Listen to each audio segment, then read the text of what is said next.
बाबा साहब अम्बेडकर की भविष्यवाणी जो आरक्षण पर उन्होंने फर्स्ट ज्वाइंट पार्लियामेंट सेशन में पहला अभिभाषण दिया था 1952 में। उन्होंने कहा था कि आरक्षण की व्यवस्था हमने सिर्फ 10 साल के लिए रखा है। अगर ये 10 साल से ज़्यादा चलेगा तो ये इस कानून का, इस व्यवस्था का दुरुपयोग होगा।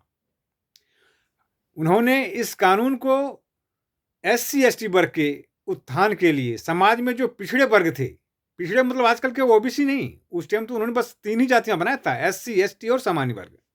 तो एससी एसटी जो समाज के पिछड़े वर्ग में थे, समाज के सबसे पिछले पायदान पर थे, उनको ऊपर लाने के लिए उन्होंने आरक्षण की व्यवस्था करी थी। और वो आरक्षण की अवधि उन्होंने 10 साल की रखा था।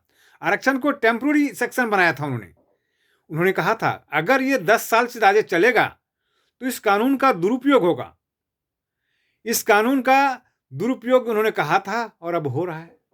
आपने अभी विष्णु तिवारी जो उत्तर प्रदेश के थे, वो 20 साल एक झूठे मुकदमे में एससी एसटी एक्ट में जेल के अंदर रहे।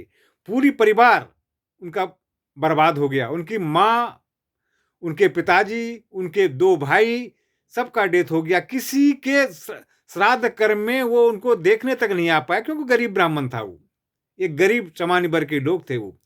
तो इस कानून की जो उन्होंने कहा था, जो भविष्यवाणी करी थी, अब वही हो रहा है। अब ये कानून समाज के दबे कुचले वर्ग के उत्थान के लिए नहीं है, अब ये सिर्फ वोट प्राप्ति के लिए है। जो अब समाज में सबल हो चुका है, वो वर्ग सामान्य वर्ग को परेशान करने के लिए इस कानून का मिसयूज कर रहा है, दुरुपयोग कर रहा है। तो बाबा साहब को मानने वाले, अगर बाबा साहब के सच्चे मानने वाले हो, तो बाबा साहब ने जो कहा था वो करो।